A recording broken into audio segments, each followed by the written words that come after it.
Hello friends, welcome to Sonia's food. എല്ലാവരും സുഖമായിട്ടിരിക്കുന്നുവെന്ന് വിചാരിക്കുന്നു. ഇന്ന് ഞാൻ ഇവിടെ തയ്യാറാക്കാൻ പോകുന്നത് അടപ്രഥമനാണ്. ഓണസദ്യയുടെ പ്രഥമ വിഭവമായ അടപ്രഥമൻ തയ്യാറാക്കുന്നത് തികച്ചും ട്രഡീഷണൽ രീതിയിലാണ്.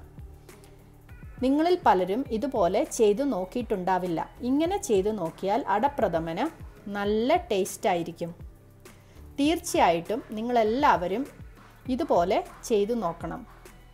നിങ്ങൾക്ക് ഈ വീഡിയോ ഇഷ്ടമായെങ്കിൽ ലൈക്ക് ചെയ്യാനും ഷെയർ ചെയ്യാനും കമൻറ്റ് ചെയ്യാനും മറന്നു പോകരുത്. സോണിയാസ് ഫുഡ് ചാനൽ ഇതുവരെ സബ്സ്ക്രൈബ് ചെയ്തിട്ടില്ലെങ്കിൽ ഒന്ന് സബ്സ്ക്രൈബ് ചെയ്യുക കൂടി ചെയ്യണം. ഇനി നമുക്ക് വീഡിയോയിലേക്ക് പോവാം.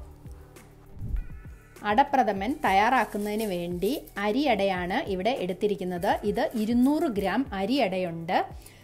അരിയട എന്ന പേരിൽ സൂപ്പർ മാർക്കറ്റുകളിൽ അടപ്രഥമന് വേണ്ടിയുള്ള അട നമുക്ക് വാങ്ങിക്കാൻ സുലഭമായിട്ട് കിട്ടും. ഇനി നമുക്ക് അടുത്തതായിട്ട് ഇത് എങ്ങനെയാണ് കുക്ക് ചെയ്യുന്നതെന്ന് നോക്കാം. ഞാനിവിടെ 400 ഗ്രാം ശർക്കരയാണ് എടുത്തിരിക്കുന്നത്. 200 ഗ്രാം അടയ്ക്ക് 400 ഗ്രാം ശർക്കര എന്ന കണക്കിലാണ് നമ്മളിവിടെ ഉപയോഗിക്കുന്നത്. അടപ്രഥമൻ തയ്യാറാക്കുന്നതിന് വേണ്ടി 3 തേങ്ങയുടെ പാലാണ് ഞാനിവിടെ എടുത്തിരിക്കുന്നത്. ഇത് തനിപ്പാലാണ്. ഈ പാല് തയ്യാറാക്കുന്നത് നമ്മൾ തേങ്ങ ചിരകിയ ശേഷം തോർത്തിലോ ഏതെങ്കിലും തുണിയിൽ അത് നന്നായിട്ട് പിഴിഞ്ഞ് അതിൻ്റെ തനി പാല് കിട്ടുന്നതിനാണ് ഒന്നാം പാലെന്ന് പറയുന്നത്. ഇത് ഏകദേശം 1 കപ്പ് ഒന്നാം പാലുണ്ട്. അതിനുശേഷം നമ്മൾ മിക്സിയിൽ അതേ തേങ്ങയെ ഗ്രൈൻഡ് ചെയ്തതിന് ശേഷം കുറച്ച് വെള്ളം ഒഴിച്ച് ഗ്രൈൻഡ് ചെയ്ത് എടുക്കുന്നതാണ് രണ്ടാം പാല്. ഇത് 1/2 ലിറ്റർ രണ്ടാം പാല് എടുത്ത് വെച്ചിട്ടുണ്ട്. അത് പിഴിഞ്ഞെടുത്തതിന് ശേഷം ഒരു പ്രാവശ്യം കൂടി മിക്സിയിൽ കുറച്ചുകൂടി വെള്ളം ഒഴിച്ചതിന് ശേഷം ഗ്രൈൻഡ് ചെയ്ത് 1 ലിറ്ററോളം മൂന്നാം പാലും ഇവിടെ ഞാൻ എടുത്തു വെച്ചിട്ടുണ്ട്. ഇനി നമുക്ക് ബാക്കിയുള്ള എന്തൊക്കെ ഇൻഗ്രീഡിയൻസ് ആണ് ഇതിന് വേണ്ടതെന്ന് നോക്കാം. അടപ്രഥമനിൽ ചേർത്ത് കൊടുക്കുന്നതിന് വേണ്ടി നമുക്ക് നട്ട്സ് ഗീയിൽ ഫ്രൈ ചെയ്തെടുക്കണം. ഇത് റൈസിൻസ് ആണ്. ഇതും നമുക്ക് ഫ്രൈ ചെയ്തെടുക്കണം. ഇത് ഏലക്ക പൗഡർ, ജീരകം പൗഡർ, ചുക്ക് പൗഡർ, ഇത്രയും പൗഡറുകളും നമ്മൾ ഏകദേശം അടപ്രഥമൻ റെഡി ആവുന്ന സമയത്ത് നമ്മൾ അതിലേക്ക് 200 ഗ്രാം അട വേവിക്കുന്നതിന് വേണ്ടി 2.5 ലിറ്റർ വെള്ളം ഈ പാനിലേക്ക് ഒഴിച്ച് തിളപ്പിച്ചിട്ടുണ്ട്. ഈ വെള്ളത്തിലേക്ക് നമുക്ക് ഈ അട ഇട്ട് കൊടുത്ത് ഒരു 2 മിനിറ്റ് തിളച്ച് കഴിയുമ്പം ഇത് നമുക്ക് അടച്ചു വയ്ക്കാം. ഒരു 3/4 മണിക്കൂർ ഇതിങ്ങനെ അടച്ചു വെച്ച് കഴിയുമ്പം നമ്മുടെ അട നന്നായിട്ട് കുക്കായി കിട്ടും. കൂടുതൽ വെള്ളം ഒഴിച്ച് അട കുക്ക് ചെയ്യുമ്പം അതിൻ്റെ സ്റ്റാർച്ചൊക്കെ പോകുന്നതിന് അത് ഗുണം ചെയ്യും. അതുകൂടാതെ ഈ അടകൾ തമ്മിൽ ഒട്ടിപ്പിടിക്കാതിരിക്കാൻ വേണ്ടി ഏകദേശം ഒരു 1/2 സ്പൂൺ കോക്കനട്ട് ഓയിലും കൂടി ഇതിലേക്ക് ഒഴിച്ചു കൊടുത്താൽ നമ്മുടെ അടകൾ ഒട്ടിപ്പിടിക്കുന്ന പ്രശ്നം നമുക്ക് ഒഴിവായി കിട്ടും. ഇനി നമുക്ക് ഇത് ബോയിൽ ചെയ്തതിന് ശേഷം അടച്ചു വയ്ക്കാം. നമ്മുടെ അട ഇപ്പം നന്നായിട്ട് ബോയിലായി വരുന്നുണ്ട്. ഇനി നമുക്ക് ഇതിൻ്റെ ലിഡ് അടച്ചതിന് ശേഷം സ്റ്റൗ ഓഫ് ചെയ്ത് 3/4 മണിക്കൂർ ഇതിനെ നന്നായിട്ട് കുക്ക് ചെയ്യുന്നിടം വരെ മാറ്റി വയ്ക്കാം. അടപ്രഥമൻ തയ്യാറാക്കുന്നതിന് വേണ്ടി ഒരു വലിപ്പമുള്ള ഉരുളിയാണ് ഞാൻ എടുത്തിരിക്കുന്നത്. ഇതിലേക്ക് 2 സ്പൂൺ ഗീ ഇട്ട് കൊടുത്തതിന് ശേഷം നമുക്ക് നട്ട്സും റൈസിൻസും നന്നായിട്ടൊന്ന് ഫ്രൈ ചെയ്തെടുക്കാം. ചൂടായ ഗീയിലേക്ക് നമുക്ക് നട്ട്സ് ഇട്ട് കൊടുക്കാം. നട്ട്സ് ലൈറ്റ് യെല്ലോ കളർ ആകുമ്പോൾ നമുക്ക് റൈസിൻസ് ഇട്ട് കൊടുത്ത് അതും കൂടി ഫ്രൈ ചെയ്തെടുക്കാം. നമ്മുടെ നട്ട്സൊക്കെ ലൈറ്റ് യെല്ലോ കളർ ആയിട്ടുണ്ട്. നമുക്ക് ഇനി റൈസിൻസും കൂടി ഇതിലേക്ക് ഇട്ട് കൊടുത്ത് നന്നായിട്ട് ഫ്രൈ ചെയ്തെടുക്കാം. നമ്മുടെ നട്ട്സും റൈസിൻസും ഇവിടെ റെഡി ആയിട്ടുണ്ട്. ഇത് നമുക്ക് ഒരു ബൗളിലേക്ക് മാറ്റിയെടുത്ത് വെക്കാം. ഇപ്പം ഏകദേശം 45 മിനിറ്റ് ആയിട്ടുണ്ട്. നമ്മുടെ അടയൊക്കെ നന്നായിട്ട് കുക്കായി കിട്ടിയിട്ടുണ്ട്.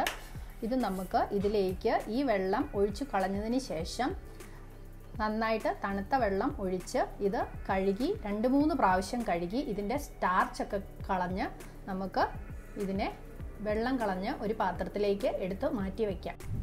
അട 2-3 പ്രാവശ്യം വെള്ളം ഒഴിച്ച് കഴുകി നന്നായിട്ട് സ്റ്റാർച്ചൊക്കെ കളഞ്ഞ് ഇവിടെ ഒരു ഡ്രെയിൻ ചെയ്യാനുള്ള പാത്രത്തിൽ എടുത്ത് വെച്ചിട്ടുണ്ട്. ഇനി നമുക്ക് അടുത്ത സ്റ്റെപ്പ് എന്താണെന്ന് നോക്കാം.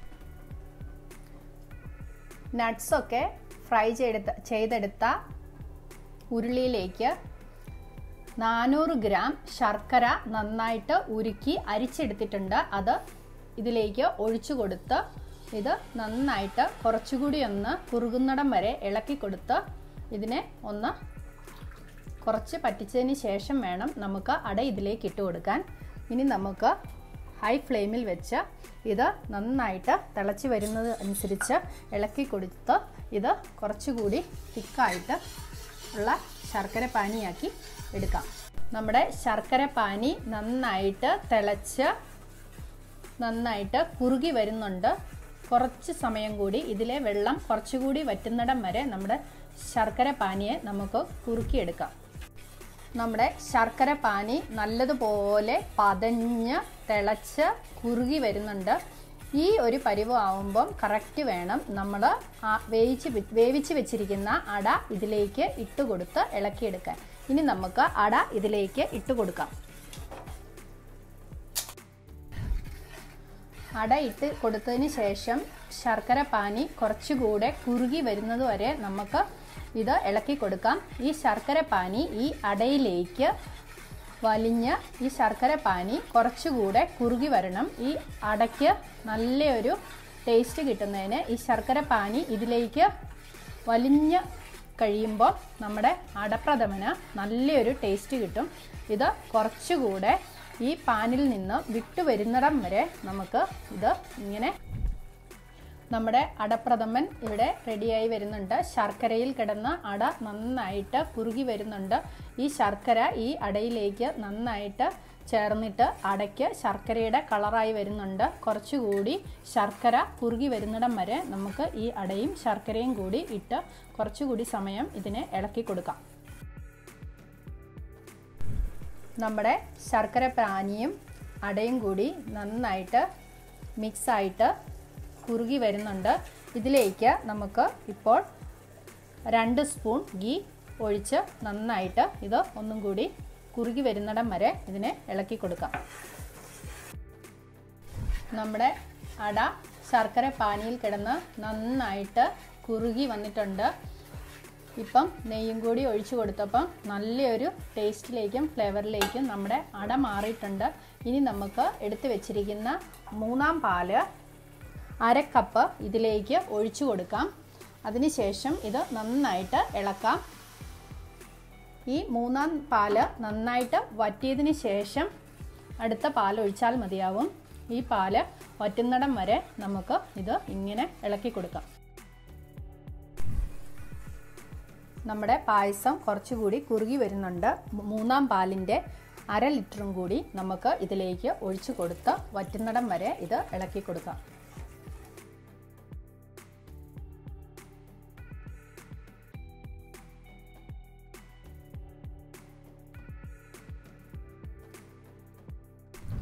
നമ്മുടെ പായസം ഏകദേശം കുറുകി വരുന്നുണ്ട്. നമുക്ക് ഈ 2-ാം പാലിൻ്റെ ബാക്കിയുള്ള 250 ml 2-ാം പാല് കൂടി ഇതിലേക്ക് ഒഴിച്ചു കൊടുത്ത് കുറച്ച് സമയം കൂടി നമുക്ക് ഈ അടപ്രഥമനെ ഇളക്കിയെടുക്കാം. 200 ഗ്രാം അട ഉപയോഗിച്ചാണ് നമ്മൾ ഈ അടപ്രഥമൻ ഇവിടെ തയ്യാറാക്കുന്നത്. 200 ഗ്രാം അടപ്രഥമനും കൊണ്ട് നമുക്ക് ഏകദേശം 2 ലിറ്റർ പായസം തയ്യാറാക്കാൻ സാധിക്കും. നിങ്ങൾ ചെയ്യുമ്പോഴും ഇതുപോലെ തന്നെ തേങ്ങാപ്പാല് എടുക്കുമ്പം 1 ലിറ്റർ 3-ാം പാലും 1/2 ലിറ്റർ 2-ാം പാലും 1 കപ്പ് തനിപ്പാൽ ഉപയോഗിച്ച് നമുക്ക് ഈ പായസം തയ്യാറാക്കി എടുക്കാൻ സാധിക്കും. നമുക്ക് ഈ അടപ്രഥമന് നല്ലൊരു ഫ്ലേവർ കിട്ടുന്നതിന് വേണ്ടി 1/2 സ്പൂൺ ഏലക്ക പൗഡർ ഇതിലേക്ക് ഇട്ട് കൊടുത്ത് നന്നായിട്ട് ഒന്ന് ഇളക്കാം. അതിനുശേഷം നമുക്ക് 1/2 സ്പൂൺ ചുക്ക് പൗഡറും കൂടി ഈ പായസത്തിലേക്ക് ഇട്ട് കൊടുക്കാം. പായസത്തിന് നല്ലൊരു ഫ്ലേവർ കിട്ടുന്നതിന് വേണ്ടിയാണ് നമ്മൾ ഇത് ഇട്ട് കൊടുക്കുന്നത്. ഇനി ഒരു 1/4 സ്പൂൺ ജീരക പൗഡർ കൂടി ഇതിലേക്ക് ഇട്ട് കൊടുക്കുന്നുണ്ട്. ഇനി നമുക്ക് ഇത് നന്നായിട്ട് ഒന്ന് ഇളക്കി കൊടുക്കാം. ഇതിൻ്റെ എല്ലാം കൂടി ഉള്ള ഫ്ലേവർ ഈ പായസത്തിലേക്ക്